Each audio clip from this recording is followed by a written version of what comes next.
Hermanos, muy buenas noches. Vamos a iniciar nuestra reunión de hoy jueves en el que continuamos estudiando el libro de los Salmos. Vamos a continuar con el Salmo número 5.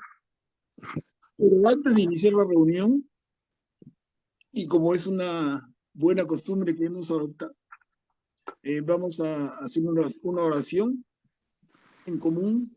Va a estar a cargo de nuestra niña Rita. Adelante, Rita.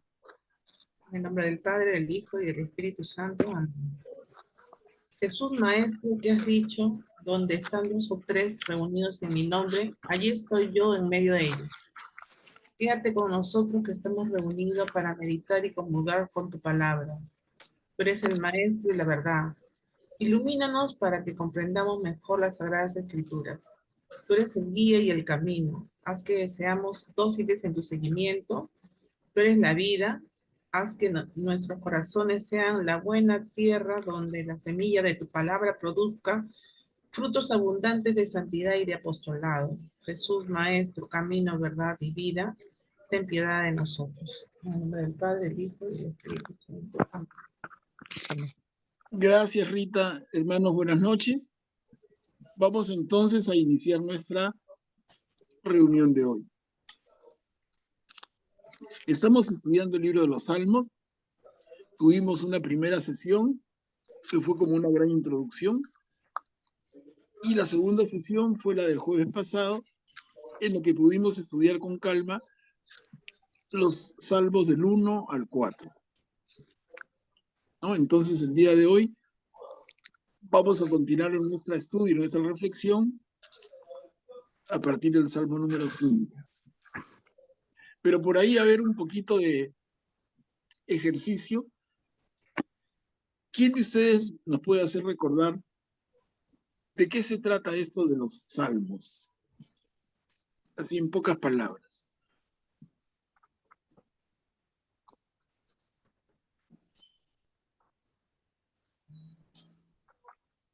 ¿Qué son los salmos?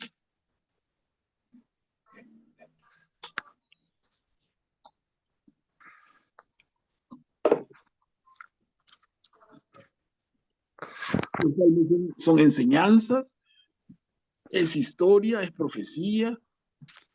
¿Qué cosa es un salmo?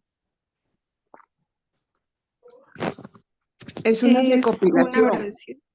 Una recopilación del pueblo. ¿Es una recopilación? Una oración cantada. Eso está mejor. Son himnos y canciones sagradas con las cuales la antigua iglesia del pueblo de Dios acostumbraba a cantar las alabanzas. Claro, entonces, si usamos una sola palabra, diríamos oración. Oraciones. Son oraciones. No es recopilación, mi error. No, recopilación no. No, perdón. Son oraciones. ¿No? Oración cantada y acompañada por instrumentos musicales. Que lo hacía el pueblo, ¿no? Porque claro. en él podría decir sus preocupaciones, sus penas, sus alabanzas a agradecimiento. Entonces, de acuerdo con eso, hermana, hay diferentes tipos de salmos, ¿no? Porque algún salmo va a reflejar alabanza, como bien dices, otro va a expresar agradecimiento, otro súplica, y así, diferentes expresiones del pueblo de Dios. Y eso es algo que yo repito y quiero pedirles que lo tengan clarito, ¿no? El género salmos, el género literario salmos, implica eso, son oraciones. No es enseñanza de Dios. Son oraciones que el hombre le dirige a Dios. hay una pequeña, gran diferencia, ¿no?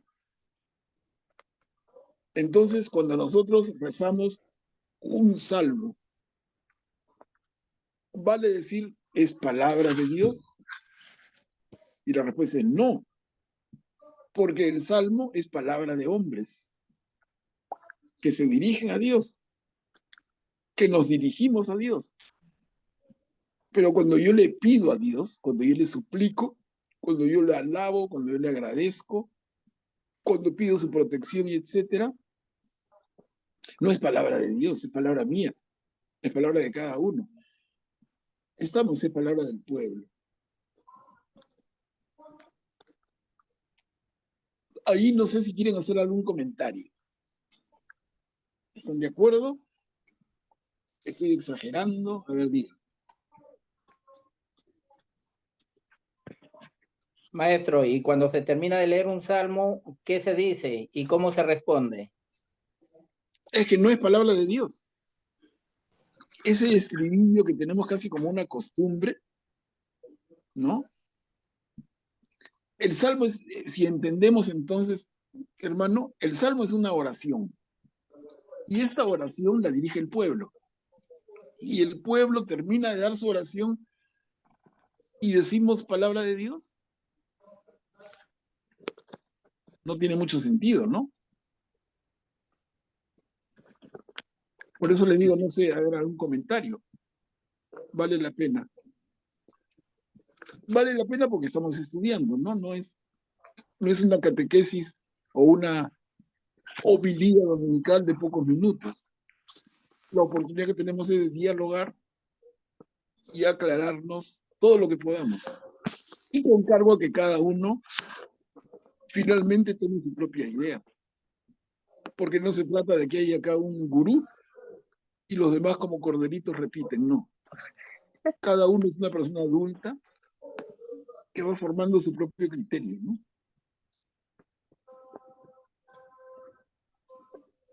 Pero el argumento que les doy es bastante simple. Digo, si el salmo es oración del pueblo hacia Dios, al terminar de recitarlo o cantarlo, ¿debemos decir palabra de Dios? ¿Es palabra de Dios? No, no, ¿O es señor. palabra de nosotros los hombres? ¿No? Nena, Reflexión. o sea, en los domingos cuando se leen los salmos, nosotros contestamos una respuesta, ¿no? Por ejemplo, hoy día, en el salmo se dice un responsorial, entonces todos contestan, el Señor es compasivo y misericordioso. No se dice palabra de Dios, al menos. No se dice, pues. No se dice. No se dice. No, Así es. no se dice. No se Después dice. del salmo no se dice palabra de Dios, sino después de la lectura. Así es. Cuando leemos el Evangelio, sí, el sacerdote que ha leído la lectura del Evangelio dice es palabra de Dios y todos contestamos te alabamos, Señor. En el Evangelio. Ujú. Y en ¿no? las Pero no en el lecturas Salmo. también. Pero no en el Salmo. En fin, les digo, como estamos estudiando y estudiando detenidamente, es bueno ganar claridad.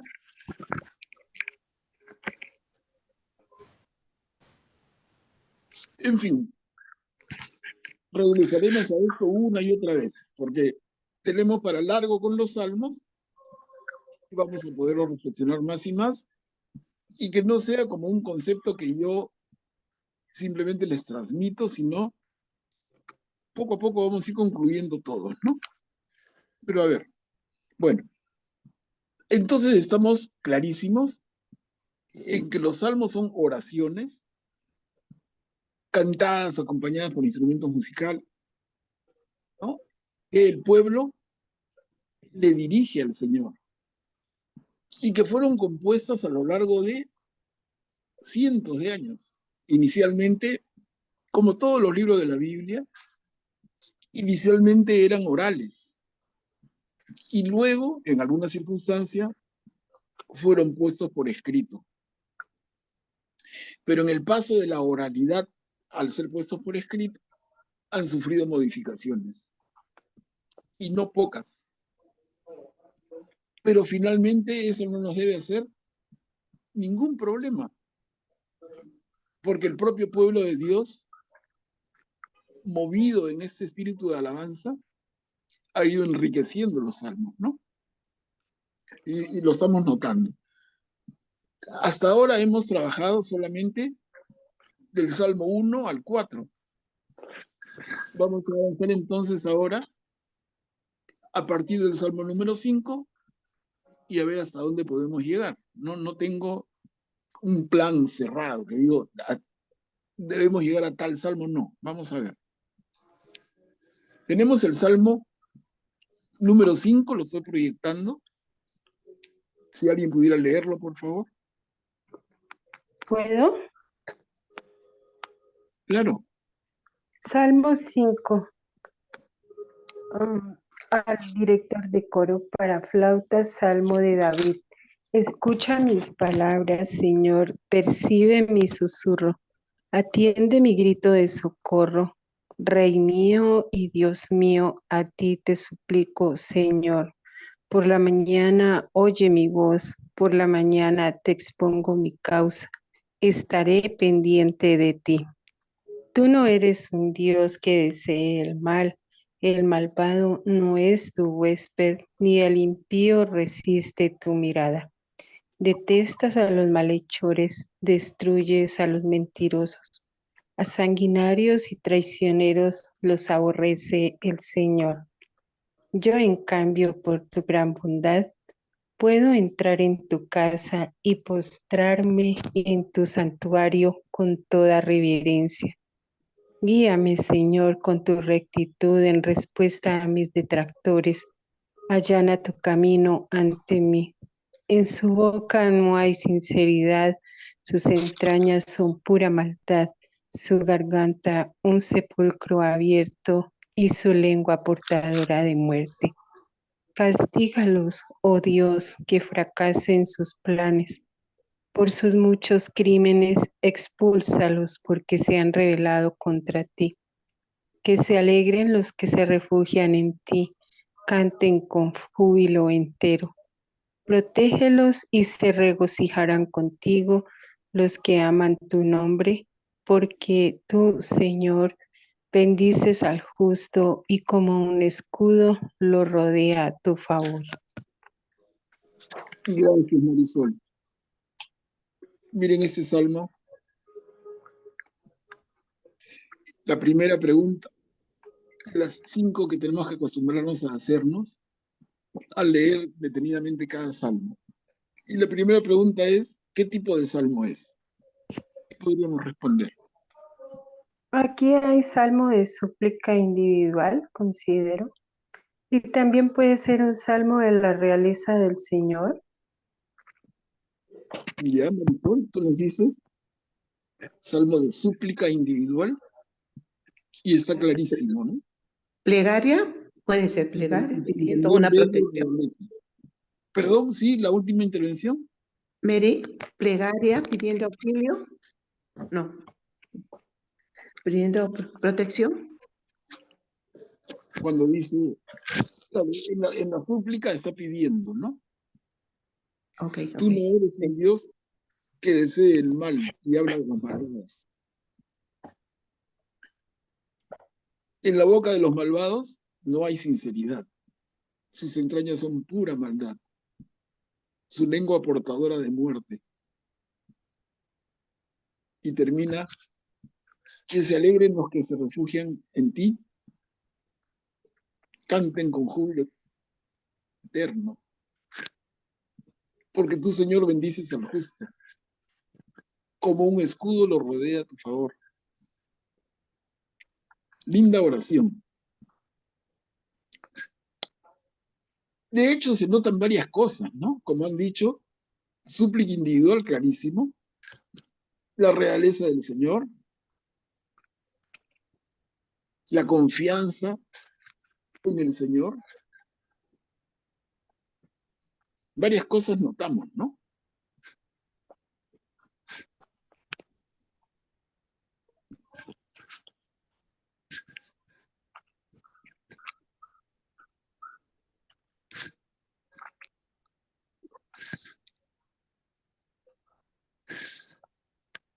¿Sí? ¿Alguien quiere aportar?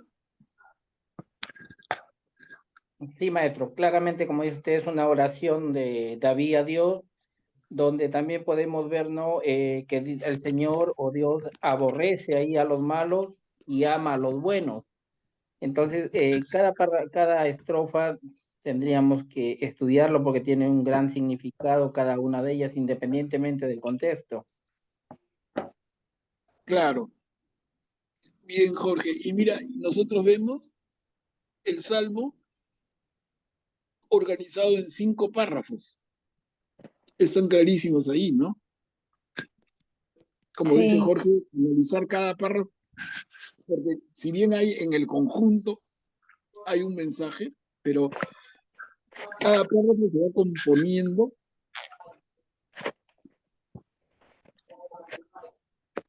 En el primero que vemos, el que salmista, sí, que adelante. invoca al Señor en situación de peligro y de injusticia. Yo lo tengo así en la primera parte. Y la segunda parte No, se refiere a la... uno por uno, uno Vaya. por uno. A ver, entonces, en la primera, de acuerdo contigo, hay una situación grave que este hermano está viviendo y ante la gravedad de la situación, el hermano se dirige al Señor. Hasta ahí creo que estamos claros. Y se dirige de manera urgente, ¿no? Es un pedido urgente. Señor,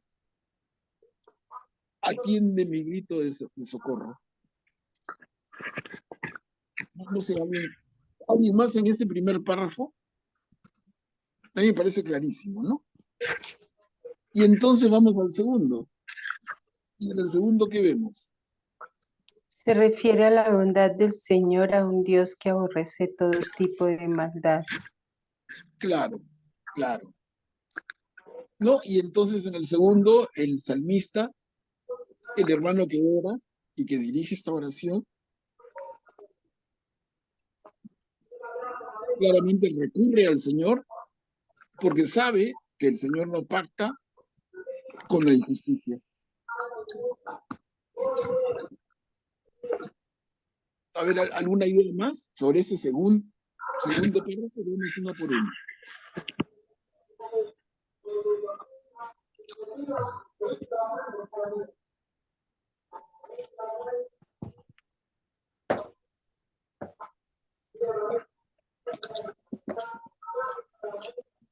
El hermano que ora, que le llamamos el salmista, dice, ¿no? Detestas a los malhechores.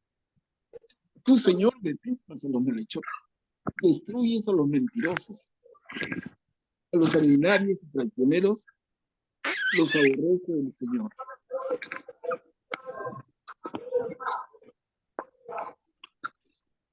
El salmista entonces está transmitiendo una seguridad que él tiene, una imagen del Señor que él tiene y que nosotros seguramente compartimos.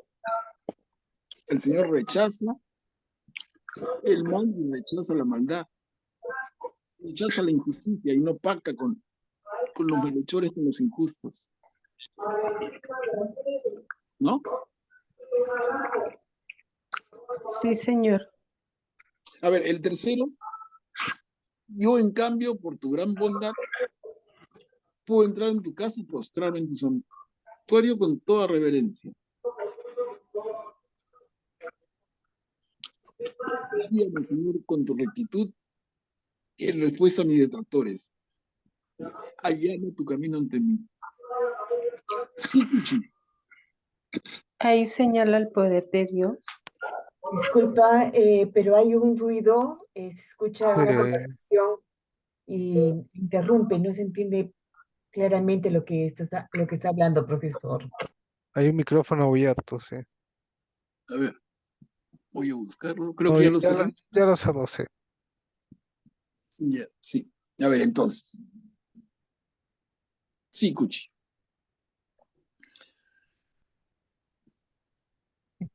Eso era, profesor, decirle del micrófono que no permitía entender lo que estaba diciendo. Ah, ya, ya. Ok, ¿alguien que quisiera, hermanos, ayudarnos en este tercer párrafo, ¿no? Hemos visto, en el primero, el salmista se dirige al Señor con urgencia ante una situación que él siente como grave. Y en el segundo vemos que se dirige al Señor porque confía en Él, no, que sabe que el Señor no pacta con la injusticia y no la va a permitir. En esa misma línea, en el tercer párrafo, porque va en la misma línea, se ve claramente, no sé, yo les digo, el De salmista agradecimiento. y confianza, Augusto, sí, agradecimiento de todas maneras, pero denota y transmite confianza en el Señor, ¿no? O sea, Señor, como dice, ¿yo por qué recurro a Él? Porque confío en que me va a ayudar. Entonces, por eso le dice, yo en cambio puedo entrar en tu casa, ¿no? El salmista, el orante, el hermano que estaba haciendo esta oración, demuestra una gran confianza, una gran confianza. Sí, a ver, comentarios. Hasta ahí. Ahí Manuel Pablo, el salmista, agradece grandemente el haber permitido entrar en el templo, donde el sacrificio de la mañana, las oraciones, quedan con un agradecimiento, con una confianza grande en el Señor, que Él lo va a apoyar en todo y le permite entrar a su casa, al templo, que es lo más grande para el judío. Ya, bien, Bondad. Julia, gracias. Claro. Gracias. Entonces hay un componente de confianza en el tercer párrafo que estamos coincidiendo, ¿no? Y luego vamos al cuarto párrafo. Dice, en su boca no hay sinceridad. Claro, ahí a quién se está refiriendo, a los malvados, ¿no? A los injustos. Entonces, en la boca de esas personas no hay sinceridad. Sus entrañas son pura maldad. Su garganta un sepulcro abierto. Su lengua portadora de muerte. Castígalos, oh Dios, que fracasen sus planes. Entonces hay una imploración clara para que Dios castigue a ese tipo de personas que hacen el mal, ¿no? Vamos viendo entonces cómo el Salmo, como lo desmenuzamos, va teniendo una lógica. Los párrafos se van sucediendo y entonces, desde que me dirijo al Señor ante una situación grave y urgente y le digo, Señor, yo vengo a ti porque tú no pactas con la injusticia, y luego entonces te muestro una gran confianza y en el cuarto párrafo te pido, Señor, que castigues a los malvados,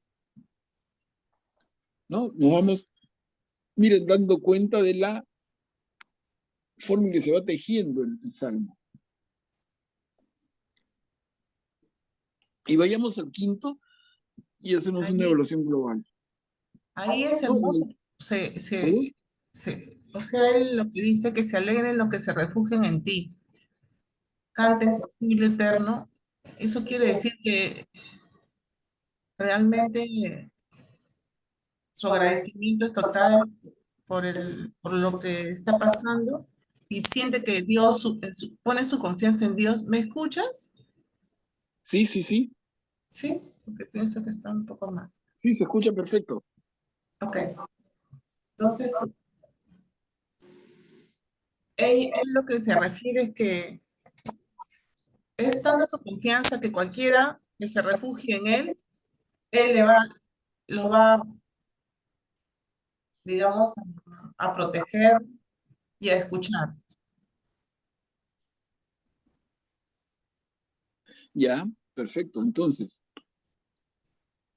Y ese es el párrafo de cierre, que sería como la quinta parte de este pequeño salmo.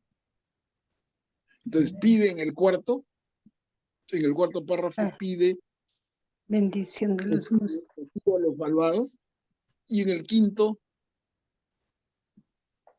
es la reacción de los justos. La bendición de los justos. Claro, de los que son como él, como el salmista. Que se alegren los que se refugian en ti, canten con júbilo eterno, protégelos y se regocijarán contigo los que aman tu nombre, porque tú, Señor, bendices al justo y como un escudo lo rodea a tu favor. Qué lindo. Miren, y termina la oración, pero qué linda, ¿no? Cómo poderlo así, tomándonos un tiempito, encontrarle el hilo. Decíamos que ese salmo es en esencia un salmo de súplica individual, pero que tiene otros elementos, ¿no? Como la confianza. ¿Cómo empieza diciéndole al Señor? Señor, estoy urgido, ayúdame. Ayúdame. Enfrento una situación difícil. Y recurro a ti, segundo párrafo, porque sé que tú no transas con los injustos. Y tercero, porque confío en ti. Y cuarto, castiga a los malos. Y quinto, que se alegren los buenos. ¿Cómo es tan coherente? No lo deja a medias el pedido. Sí, hermanos, a ver, comentario.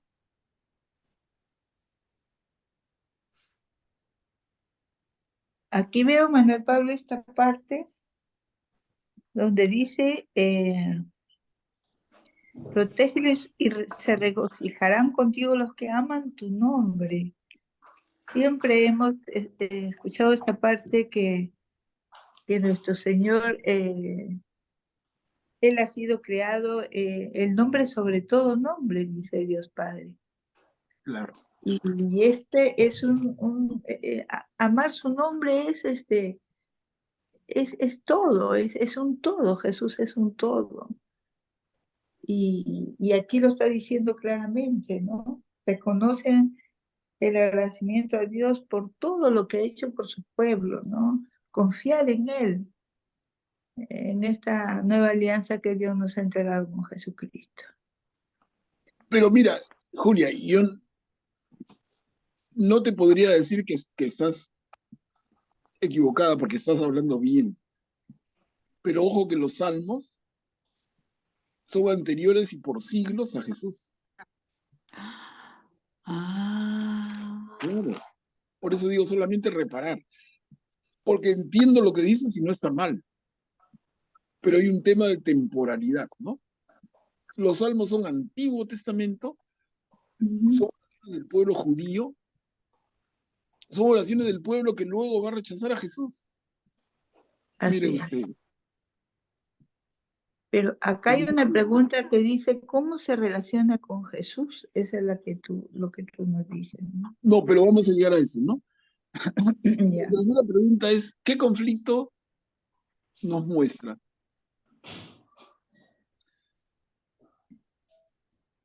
¿Qué conflicto nos muestra? Y claramente, otra vez, me parece, es el conflicto entre el justo y el injusto, ¿no? En varios de los salmos. Sí, están varios. Jorge, adelante, veo tu manito levantada. Sí, maestro, gracias. Bien, en primer lugar veo que inicia pues Salmo de David y voy a tomarlo como si fuera una oración del rey David. Entonces, dentro del primer párrafo veo pues, ¿no? Que David está susurrando, ¿no? Atiende mi grito de socorro. Y significa que está de noche y está orando, está haciendo su oración. Más adelante dice, Señor, por la mañana oye mi voz. Entonces, se supone que durante toda la noche David está orando aquí por algo que está sintiendo dentro de todo su ser. No sé si es arrepentimiento, mentiras o algo que ha hecho, pero él espera aún la mañana para primera hora del día, pues, ¿no? Exponer justamente esa causa, como dice ahí, ¿no? Entonces, parece que todo, pues, nos lleva aquí a ver lo que tiene que ver entre la verdad y la mentira. Entonces, ¿estás con Dios o no estás con Él? Si estás con la mentira, estás con el diablo, y si estás por la verdad, estás con el Señor, como cierra el último párrafo, pues, ¿no? Que a Él le gusta la verdad, ¿no? Lo que a Él le agrada es la verdad, la perfección, y no las mentiras, no aquellas personas, pues, que son malas, que no se sinceran. Esa sería mi apreciación, maestro. Claro. Gracias, Jorge, bien claro. Bien claro. ¿Alguien más, hermanos? Entonces, la cuarta pregunta, ¿qué rostro de Dios nos presenta este salmo? Y para no complicarnos, ¿no? Es un Dios castigador. Justo y fiel. Mira qué lindo lo que dices, hermano.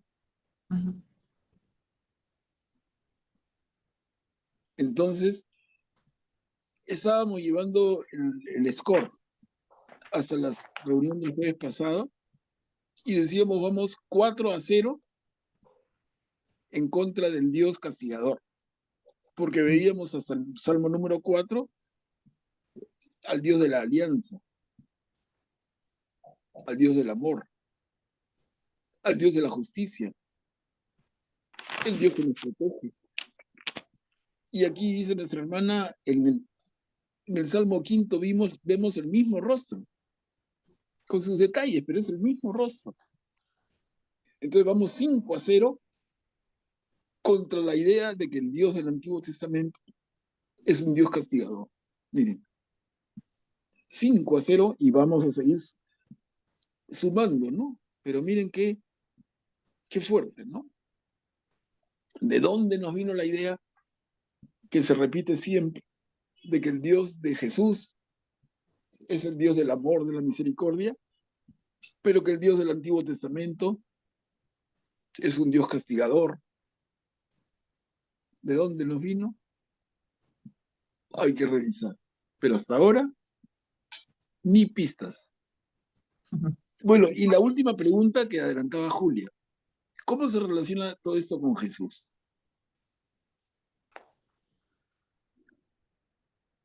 ¿Quién se anima? Está clarito también.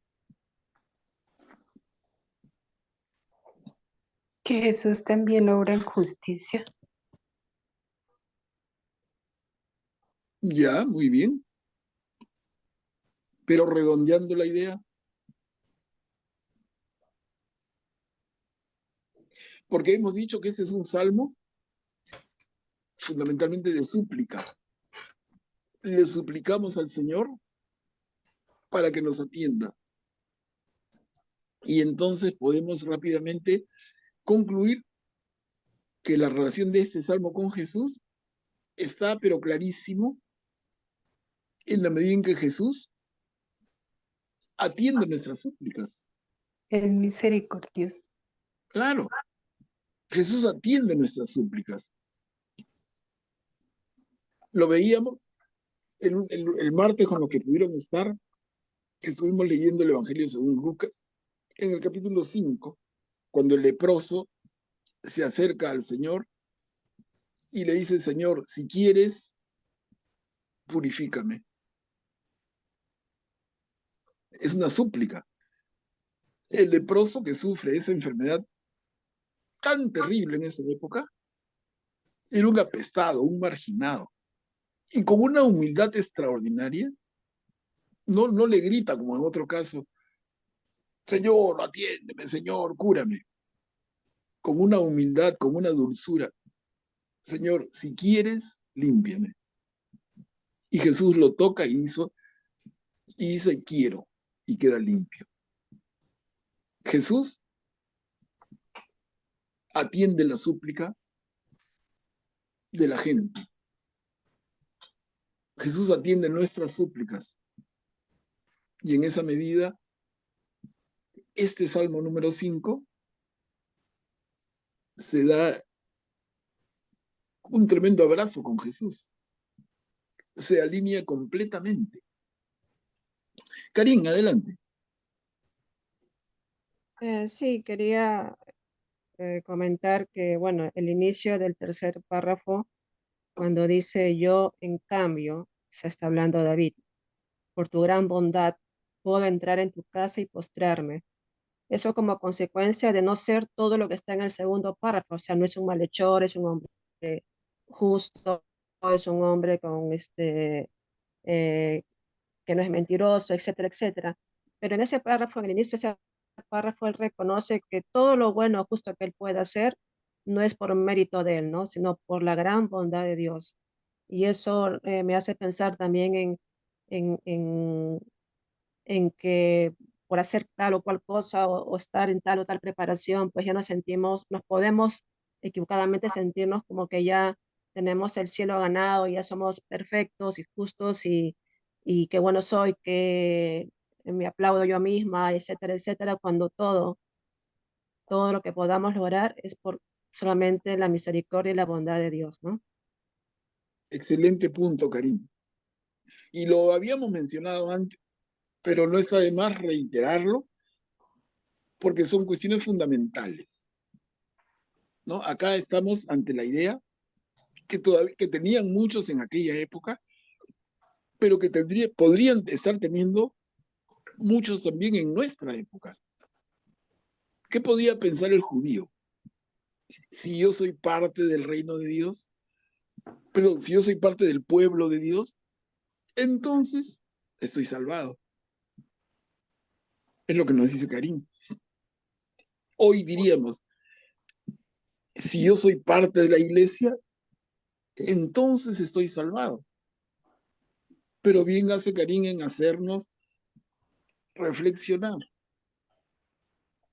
El solo hecho de decir yo soy parte del pueblo elegido, yo soy parte de la iglesia del Señor, no es suficiente. Porque falta el esfuerzo personal. Como dice Jesús en algún momento en el Evangelio, ¿no? No basta decir Señor, Señor, para entrar en el reino de los cielos. ¿Y qué cosa quiere ver el Señor en nosotros? ¿Y qué cosa quiere evaluar el Señor en nosotros? Nuestra conducta, nuestro comportamiento. Y nuestro comportamiento con el otro. Fundamental. Fundamental. A ver, ¿alguien más, hermanos? Por favor.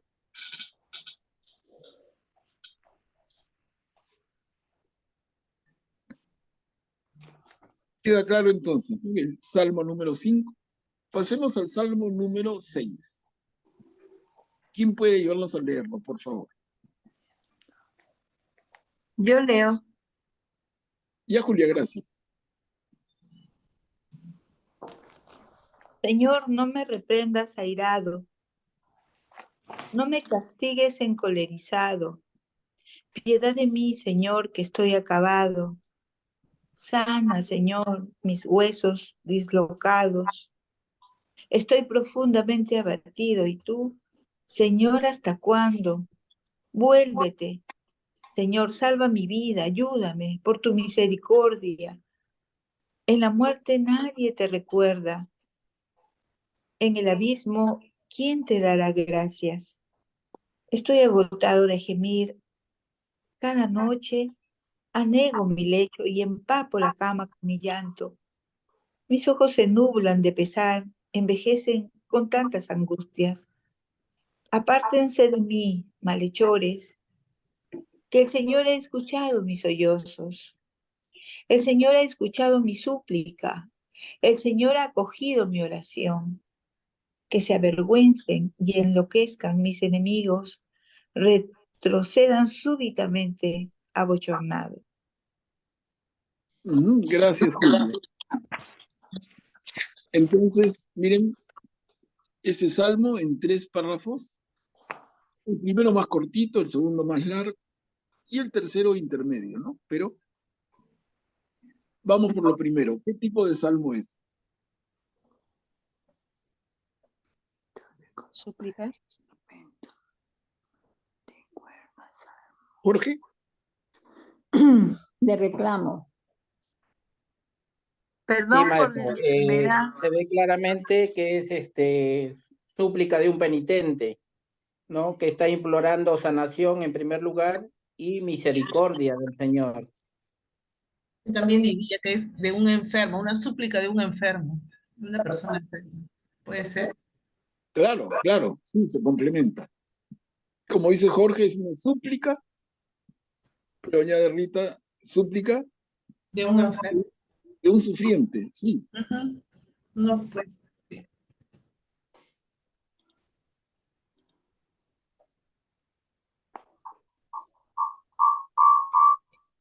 Y vemos 3 párrafos. Entonces, a la segunda pregunta que acostumbramos, ¿cómo está organizado? Ya podemos adelantar, está organizado en 3 partes. La primera cortita, en que el hermano que ora pide que su corrección sea menos severa. No sé si lo vemos. O sea, Señor, yo he hecho algo, me estás reprendiendo, estoy recibiendo un castigo, seguramente me lo merezco, pero por favor suaviza tu castigo, que no sea tan severo, ¿no? Esas 2 primeras líneas como que nos transmiten eso. Y luego la parte larga, que es el segundo párrafo, en que la persona que ora, el salmista, nos describe lo que le sucede en medio de la súplica. Y con mucha crudeza, ¿no? Piedad de mí, Señor, que estoy acabado. Sana, Señor, mis huesos dislocados. Estoy profundamente abatido. ¿Y tú, Señor, hasta cuándo? Vuélvete, Señor. Salva mi vida, ayúdame, por tu misericordia, por tu amor. Tremendo, ¿no? Pero Estoy también, cansado de gemir. Cada noche mojo mi cama de tanta lágrima. Mis ojos se nublan y envejecen con tantas angustias. Ese segundo párrafo largo, el salmista es este hermano que ora, que eleva esta oración y le pide al Señor, como decimos, ¿no? Oye, ok, me estás dando, me estás castigando, pero suave, suaves, no, que no sea tan duro tu castigo, que no sea tan severo, y nos cuenta de una manera tan desgarrada el sufrimiento por el que está pasando. Jenny, adelante. Sí, bueno, quería comentar, bueno, lo que a mí me parece es, bueno, simplemente una persona que está angustiada, no necesariamente que está pasando por una enfermedad, me parece que es como una metáfora, bueno, no una metáfora, sino como eso de hablar de mis huesos dislocados, quiere decir que se siente, o sea, con dolor, pero no creo que necesariamente es porque está enfermo, sino porque tiene un dolor en el alma, una angustia que no lo deja, o que la atormenta, ¿no? Pero hay otra parte también que dice, apártense de mí, malhechores, que el Señor ha escuchado mis sollozos. Es el tercer párrafo, si no hemos llegado. Ay, ay, ay. Bueno, esa parte, bueno, ya después se tocará, pero Sí, sí, Jenny, ahí intervienes para ya, ir por partes, ¿no? ya. Augusto, adelante. Este podría ser considerado como un salmo de súplica, pero en esta parte vemos, como lo estás expresando, que en realidad es por eso que este es considerado uno de los 7 salmos penitenciales que tiene la iglesia, ¿no? En su liturgia.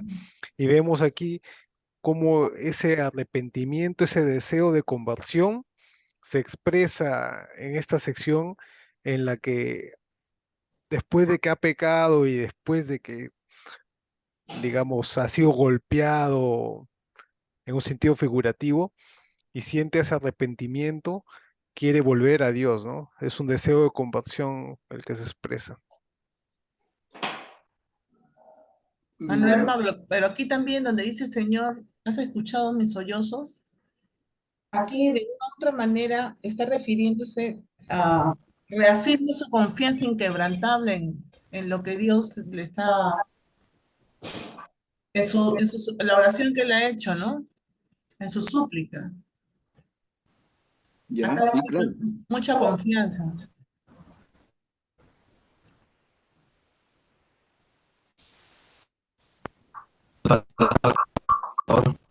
Emiliano, adelante, bienvenido.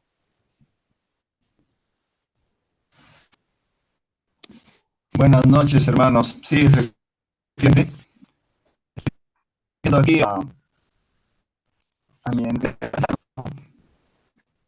lleno de conflictos, que quiere confesarse que no tiene claro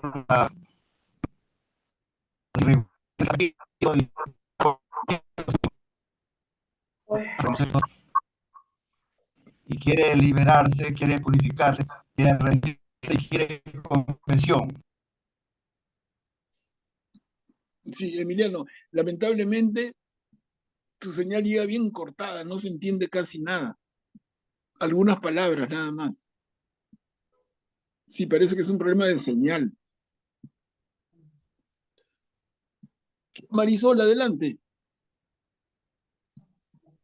Yo pienso que este es un salmo también de súplica individual y me parece que en cierto modo él puede haber errado y por eso dice, no me castigues encolerizado, pero también pienso que él puede estar como exhausto, abatido, también cansado por tanta maldad, porque luego dice, apártense de mí malhechores.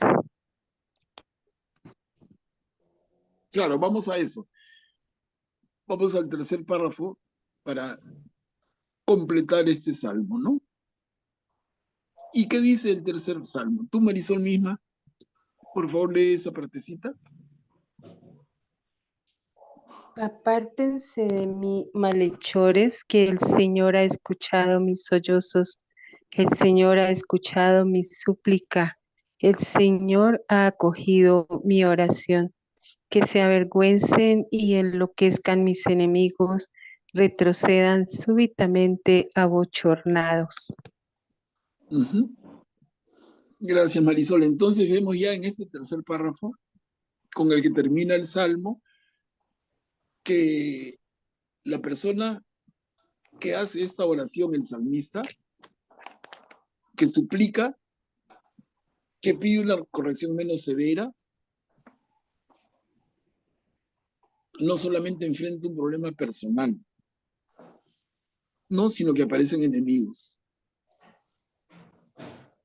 Ahí están claros.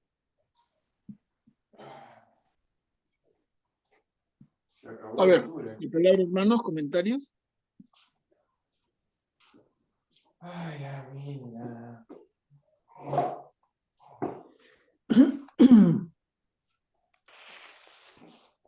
Ahora, ¿qué rostro de Dios nos presenta este salmo?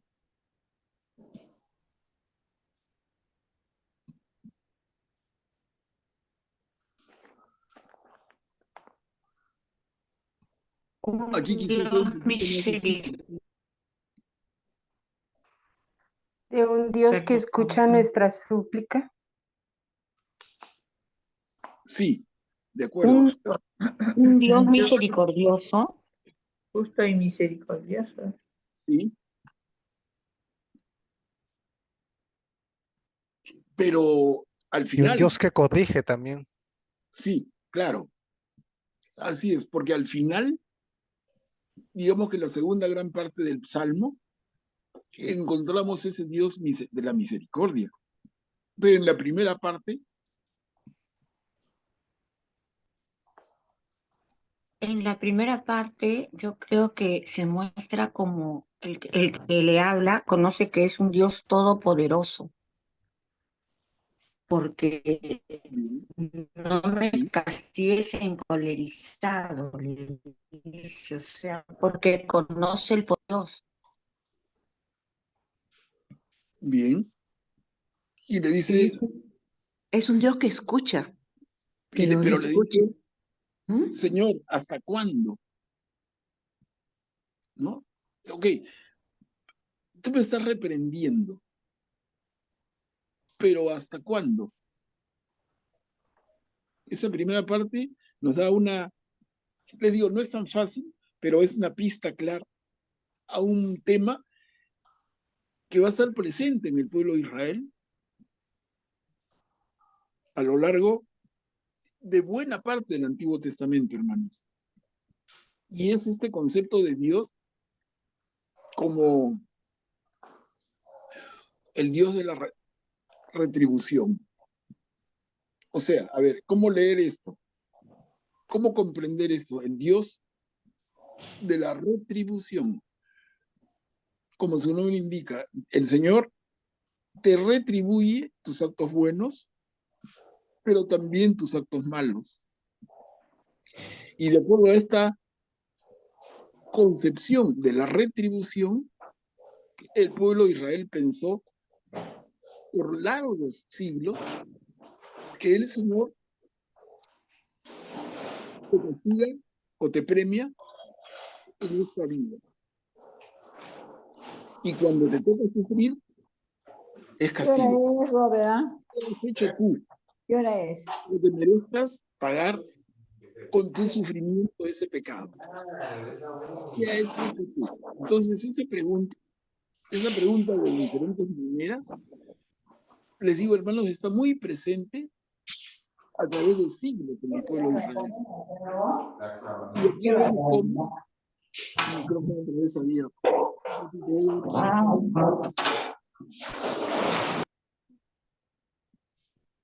Se me escapan con los micrófonos. A ver. Entonces les decía, hermanos, ¿no?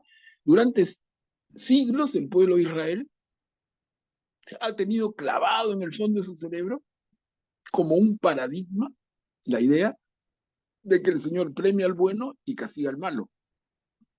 Entonces, si yo he actuado mal, estoy pagando mi mal. Y por eso entonces, Señor, no me reprendas airado, no me castigues encolerizado. Yo estoy aceptando que merezco el castigo, pero no tan duro, no con tanta cólera. Señor, ya estoy acabado. Mis huesos dislocados, profundamente abatido, agotado de gemir. Miren, cómo describe él su tormento, que de una manera está aceptando como pago por sus pecados. Entonces empieza el Salmo con este concepto, pero luego sí, definitivamente, como han dicho, ya tenemos el concepto del Dios misericordioso. Entonces es interesante y no tan fácil, les decía, pero interesante notar cómo en este pequeño salmo tenemos como dos momentos: del Dios de la retribución al Dios de la misericordia. Y el tema va a ser profundo, ¿eh? Y largo en nuestra Biblia. Solamente les doy un detalle para ayudarlos a que relacionen. Vamos al tiempo de Jesús. Miren cuántos siglos después. Jesús está caminando con sus discípulos, con sus apóstoles, y se cruzan con un hombre ciego de nacimiento, ¿se acuerdan? Y los apóstoles le preguntan a Jesús: Señor, ¿quién pecó? ¿Él o sus padres? Miren, ¿eh? No vayamos a más. Ese detalle. Los discípulos de Jesús tantos años y siglos después de este salmo, todavía tienen ese concepto. Al ver al hombre ciego y ciego de toda su vida, le preguntan a Jesús, Señor, ¿quién pecó para que sea ciego? ¿Él o sus padres? Es la razón que ellos entienden. Este hombre está pagando un pecado propio o un pecado de los padres. Bueno, la respuesta de Jesús es clarísima. Cuando dice, ni él ni sus padres han pecado. Y sigue, ¿no? No vamos a distraernos. Sería cambiar mucho, pero los pongo nada más como ejemplo de cómo este concepto, de esta mirada del Dios de la retribución, va a estar presente durante tanto tiempo. En resumen, se puede decir que en la cultura, en la religión, en el entendimiento de los judíos, pero todavía hoy, hermanos, en nuestro tiempo, en muchos está la idea del que sufre una enfermedad, está pagando algo. Nos enteramos de algún hermano o hermana que está sufriendo una dolencia y pensamos, ¿y qué pecado habrá cometido? ¿Y qué pecado está pagando? Y si no lo pensamos, lo hemos escuchado. Y seguramente más de una vez, hermanos. Ese concepto tan antiguo que Jesús se esforzó por aclarar, pero que no termina de ser claro para muchos católicos de hoy. Augusto, adelante. Creo que es parte de una pregunta que aún ahora es, digamos, piedra de tropiezo para muchos, que es ¿por qué Dios permite el mal, ¿no? Y esta quizás era la forma del pueblo de Israel de explicarlo, porque ellos es un pueblo muy sufrido en el que estaban en lo alto, de ahí salían de la gracia de Dios, volvían a ser golpeados, otra vez se arrepentían, volvían a ser golpeados y así estaban. Entonces quizás esa era la forma en la que ellos explicaban esto, ¿no? Pero aún hoy día, este problema del mal, sobre todo del mal, digamos, no causado por nosotros mismos, sino, digamos, por desastres naturales o enfermedades, eh, que no han sido causadas por nosotros mismos, es un misterio, ¿no? El misterio del mal que la iglesia lo explica de ciertas maneras y hay buenas explicaciones, pero digamos, completamente no se puede entender porque no tenemos la visión total que tiene Dios, ¿no? Es un tremendo tema, Augusto, sí. Efectivamente, ¿no? Efectivamente. Es un tema que merece muchísimo estudio, muchísima reflexión y en el que yo creo hay que ir entrando de a pocos. No pretender agotarlo con un comentario de 2 minutos, no. Hay que irlo madurando, madurando. Y felizmente la Biblia entera nos va a ir dando oportunidad de hacerlo de poquito en poquito. Pero queda clara la idea. Como este salmo es un salmo como de transición, ¿no? Ese salmo nos presenta al Dios de la retribución y termina con el Dios de la misericordia. Esa idea del Dios de la retribución se va a ver un montón en la Biblia. Un montón. Por ejemplo, el libro de Job, que yo les he ofrecido trabajar después de este curso de Salmos. Haremos un curso sobre Job, ¿no? Pero ahí está claramente la teoría de la retribución manifiesta. Cuando el tentador Satán se acerca a Dios y le dice, claro, ¿cómo no va a ser Job tan devoto a ti, tan justo, si tú lo beneficias en todo? Quítale a ver si sigue siendo tan fiel.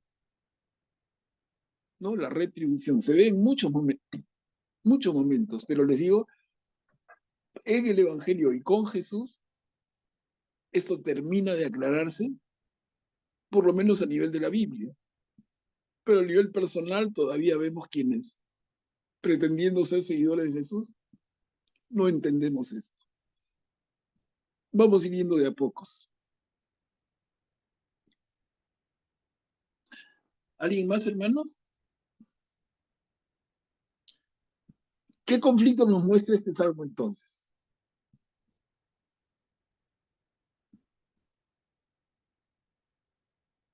En casi todos vemos un poco el justo contra el injusto, ¿no? Aquí está detrás, pero ¿qué vemos? Yo me atrevería a decir el conflicto entre la salud y la enfermedad, entre el hombre sano y el hombre enfermo sufriente. Desolación y consolación. Sí, claro. Claro, hermana. Desesperanza y esperanza, optimismo, pesimismo, tristeza, Sí. alegría, todas esas cosas, ¿no? Correcto, correcto. El conflicto de quien está bajo la protección de Dios y de quien ha dejado de estarlo, ¿no? Claro. Bien dicho. Ahora, ¿qué rostro de Dios nos presenta? Ya lo decíamos hace un minuto. El rostro de Dios. Parte de un Dios de la retribución, pero termina con un Dios de la misericordia, ¿no?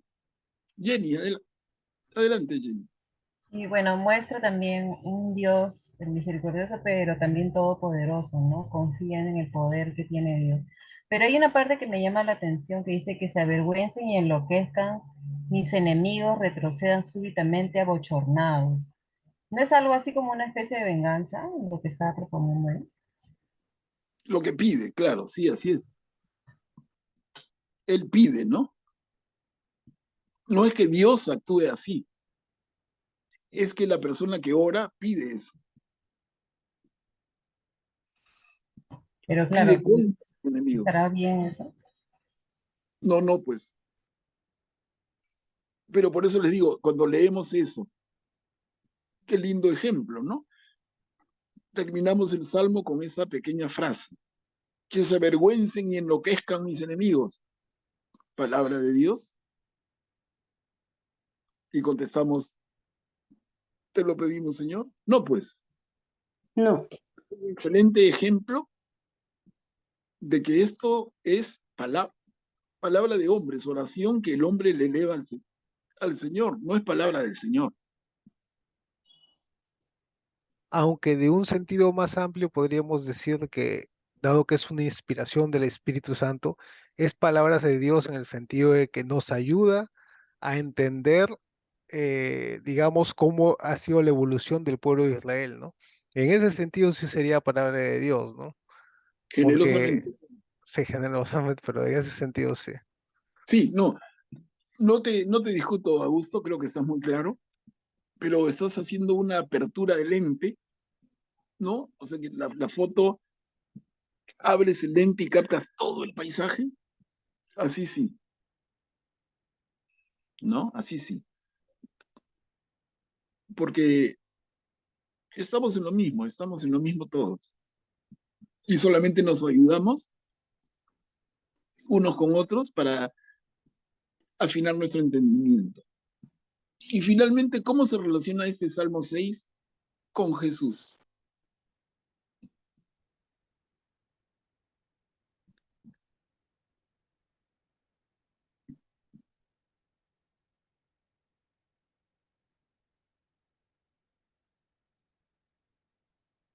Jesús en el Calvario, ¿no?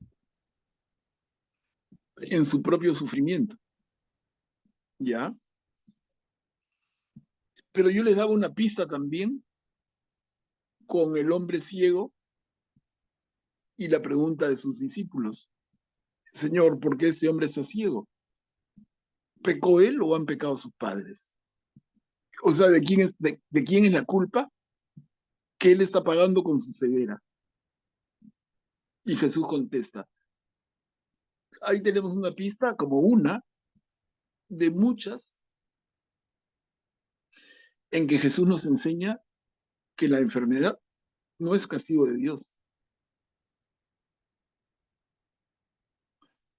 Y es más, ¿no? Jesús nos enseña que Dios mora en el corazón de cada ser humano, que el Señor mora, que el Señor vive en el cuerpo de cada uno de nosotros. Y lo dice el Evangelio, y lo dice Pablo en una de sus cartas, cuando nos advierte: cuida tu cuerpo, porque tu cuerpo es la morada de Dios, la casa de Dios. Cuídate, cuídate, no hagas cualquier porquería con tu cuerpo, no te hagas daño. Tú irías al templo a profanarlo, a voltear las mesas, a tirarle basura, nunca, ¿no? ¿Por qué? Porque dicen, no, el templo es la casa de Dios. Pero ¿qué pasa si entendemos claramente con Jesús? Y luego Pablo lo confirma, que tu cuerpo y el mío y el de cada uno es la casa del Señor.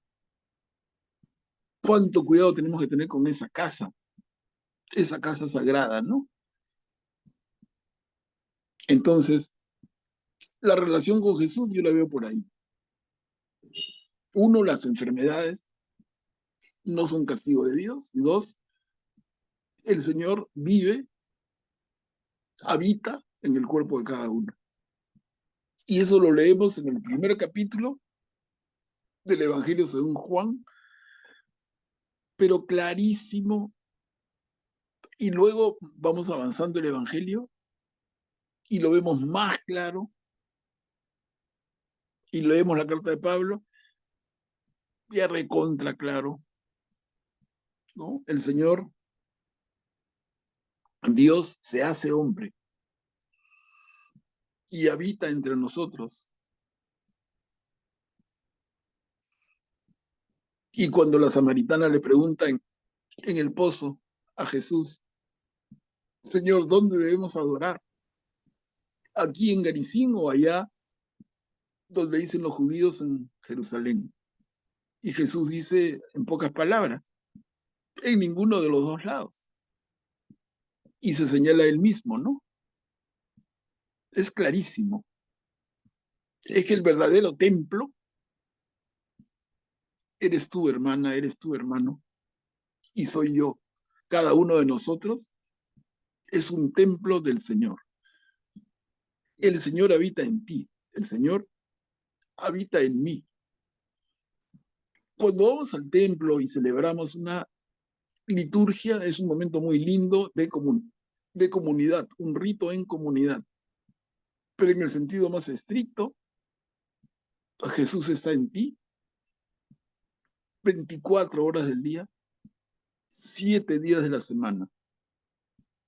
Y está expuesto como el Santísimo, si es que somos conscientes.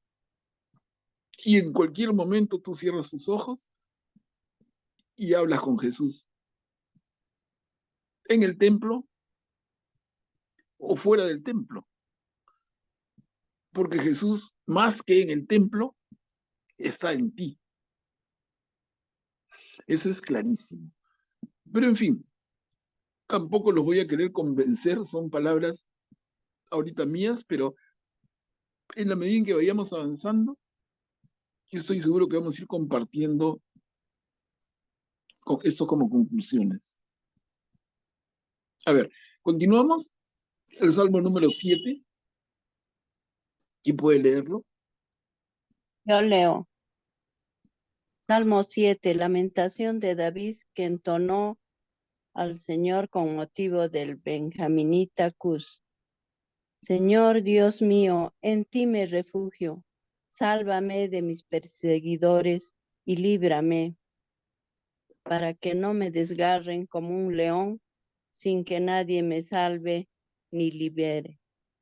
Señor Dios mío, si he actuado mal, si hay crímenes en mis manos, si he sido desleal con mi amigo y he perdonado al opresor injusto, que el enemigo me persiga y me alcance, que me pisotee vivo contra el suelo y aplaste mi vientre contra el polvo. Levántate, Señor, indignado, álzate contra la furia de mis adversarios. Despierta, Dios mío, y convoca un juicio, que te rodee una asamblea de naciones. Presídela desde la altura. Juzga, Señor, a los pueblos. Júzgame según mi justicia, según la inocencia que hay en mí. Castiga la maldad de los culpables y apoya al inocente. Tú que examinas el corazón y las entrañas, tú, Dios justo. Eni, ¿continuamos?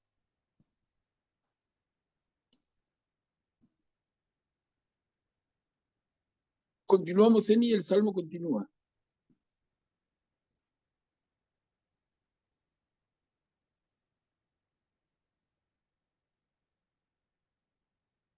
¿O alguien más?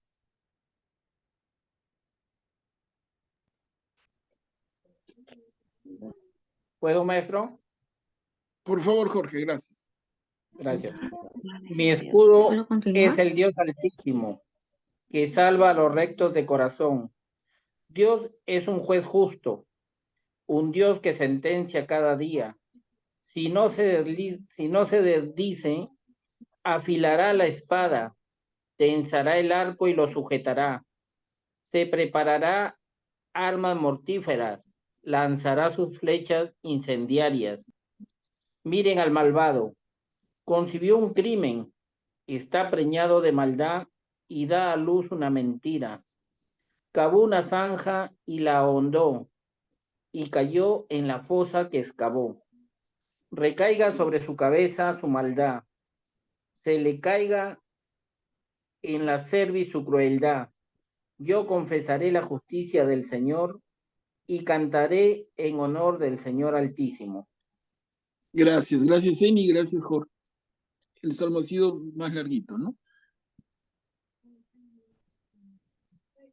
¿Qué tipo de salmo es? A ver, ¿qué vemos? En el arranque se ve, ¿no? Señor Dios mío, en ti me refugio. De confianza. Confianza, sí. Sálvame. Está implorando justicia también, maestro. Claro. Sálvame de mis perseguidores. Líbrame. También suplica. Si he actuado mal, si hay crímenes en mis manos, si he sido desleal con mi amigo, y sigue, entonces levántate con tu furia.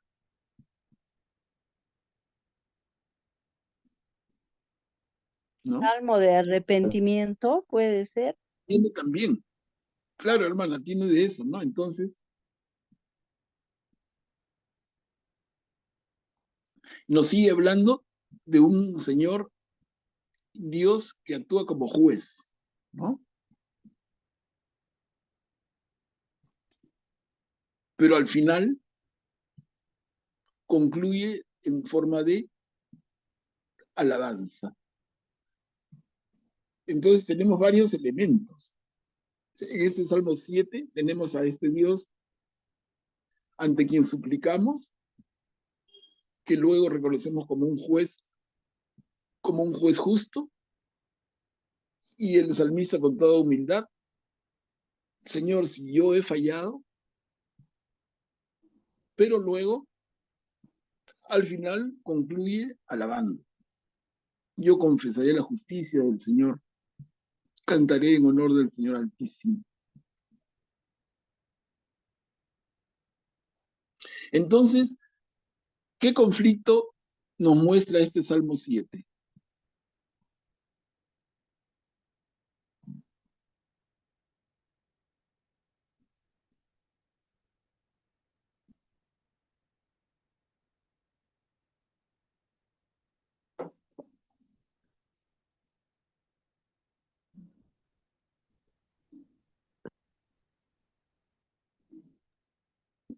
Puede ser que pide justicia. Ya, bien. Pide justicia, pero el conflicto, la contradicción, ¿entre quiénes? ¿Entre justos e injustos? Ya, bien. También podemos decir entre opresores y perseguidos, ¿no? Entre el que oprime y el que sufre la opresión.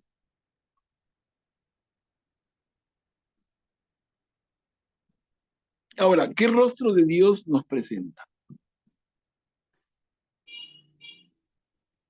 Un Dios juez. Ya, es un Dios juez. Y en tanto que juez, y en la medida en que ejerce su justicia, ¿qué es lo que pretende? Es Dios que quiere ver la justicia restaurada en la tierra. ¿De acuerdo? Entonces, es un Dios justo, El rostro es un Dios justo de Dios. de justicia y que la aplica para restaurar las relaciones humanas en la tierra.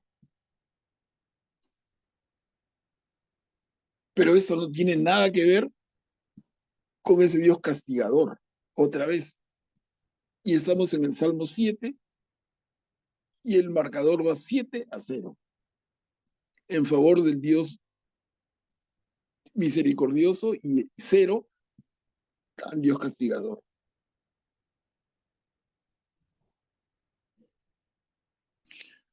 Y la quinta reflexión, ¿cómo se relaciona este salmo con Jesús? Está clarito, ¿no?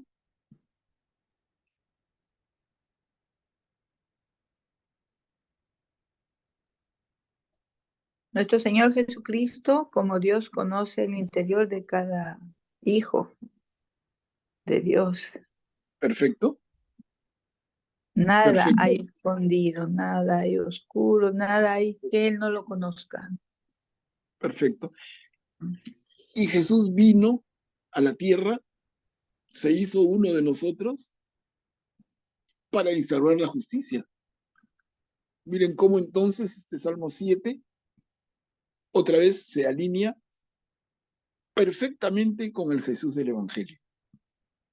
Además es Jesús es Dios designado, hecho hombre, Jesús es Dios hecho hombre para restaurar la justicia en la tierra, restaurar la relación del hombre con Dios. Sí, Augusto, creo. además es, Adelante. es designado como juez de vivos y muertos, ¿no? En el Nuevo Testamento. Y aquí habla justamente del el Señor es el juez, ¿no? Es un pasaje importante, este otro pasaje que voy a utilizar para algo que estoy preparando sobre la divinidad de Cristo. Designa a Dios como juez y al mismo tiempo en el Nuevo Testamento vemos que Jesús es designado como juez de vivos y muertos, ¿no? Perfecto, perfecto. Y no es casualidad, ¿no? Porque si Dios es juez, Jesús es juez. Porque Jesús es Dios. Absoluta coherencia, ¿no? Ok, hermanos, entonces, a ver. Miren, tenemos poquitos minutos. Vamos haciendo el Salmo 8 y aquí quedaríamos. ¿Quién puede leerlo?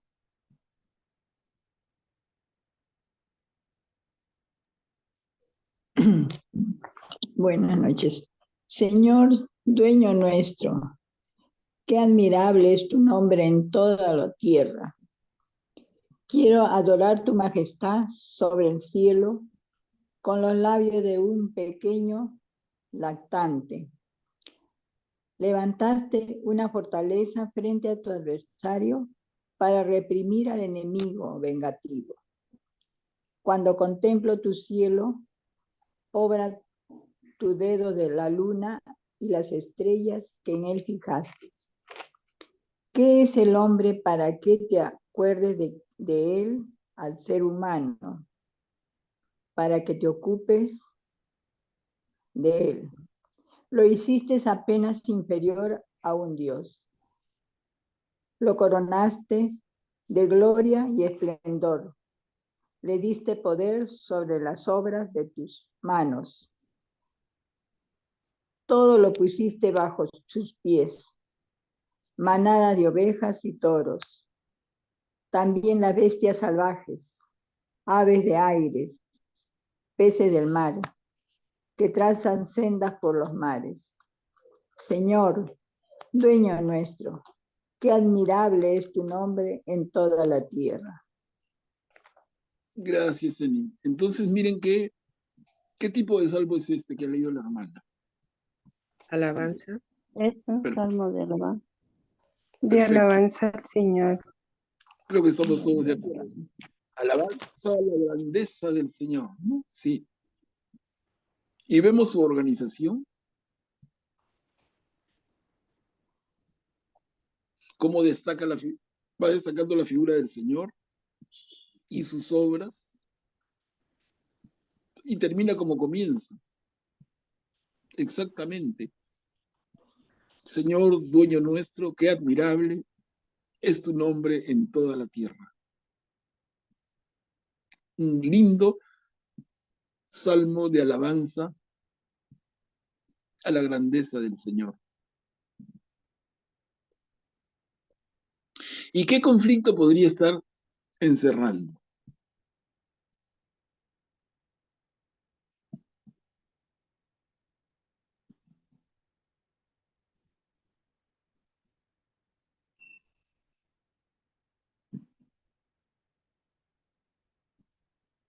Esta no está tan clarita, pero no es difícil. Yo diría, a ver qué les parece. Lo humano y lo divino. Por ahí. Yo diría que está mostrando un conflicto entre los verdaderos creyentes y los hombres que niegan o dudan de la existencia de Dios. O sea, acá hay un conflicto entre creyentes versus ateos o agnósticos. Entonces, detrás de esa bellísima alabanza, hay un reconocimiento a la grandeza de Dios que le cae de cachetada al que no cree o al que duda.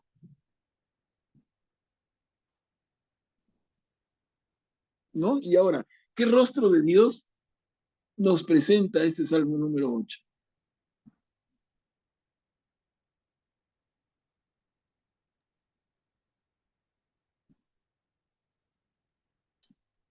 Está claro también, ¿no? Sí. Es un Dios creador del universo y creador del ser humano. Todopoderoso puede ser, Manuel Pablo. Claro. Todopoderoso. Y que reconoce al hombre como su obra culmen, Claro. la más Entonces, grande. claro, y entonces es el Dios creador, el Dios del Génesis. El Dios que con su palabra creó todo cuanto existe. El Dios creador. Y la última pregunta, y alcanzamos justo en tiempo, ¿cómo se relaciona este Salmo 8 con la figura de Jesús en el Evangelio?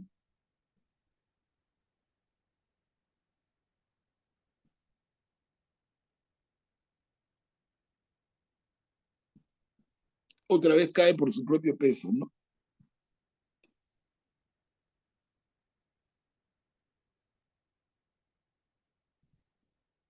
Porque podemos leer, hermanos. A ver, perdón, Augusto, adelante.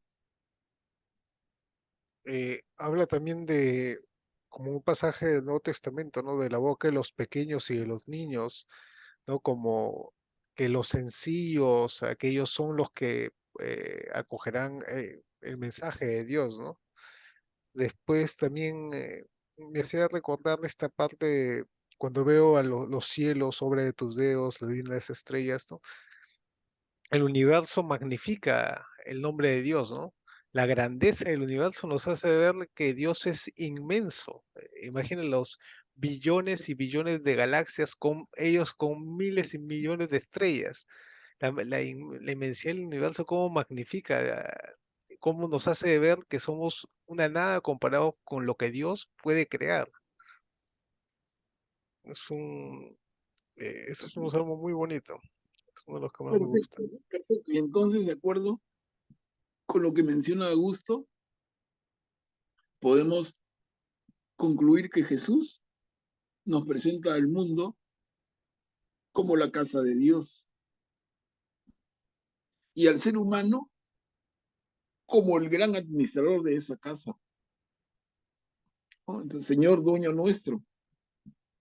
El hombre no es dueño, el universo es de Dios. Nosotros somos administradores.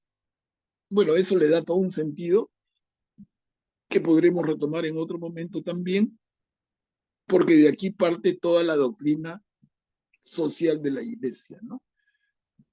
El concepto de propiedad, que queda muy, muy clarito acá. ¿Quién es el propietario y quién es el administrador? Finalmente, el propietario es Dios nuestro Señor. Y nuestro rol es de administradores.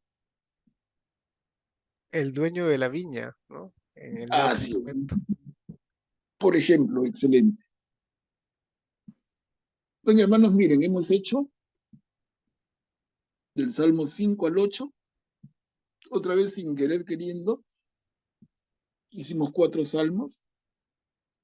No es que sea el ritmo que tengamos que hacer. Yo estoy seguro de que en la medida en que le vayamos agarrando más práctica, vamos a ser más rápidos. Pero vamos al ritmo que se requiera. No estamos corriendo contra nadie.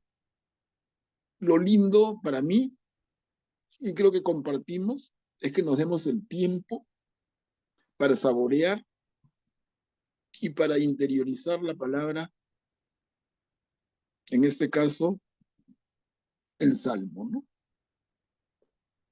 Entonces, hermanos, a ver, ¿alguna reflexión final? Y si no, los invito para una oración de despedida de esta reunión.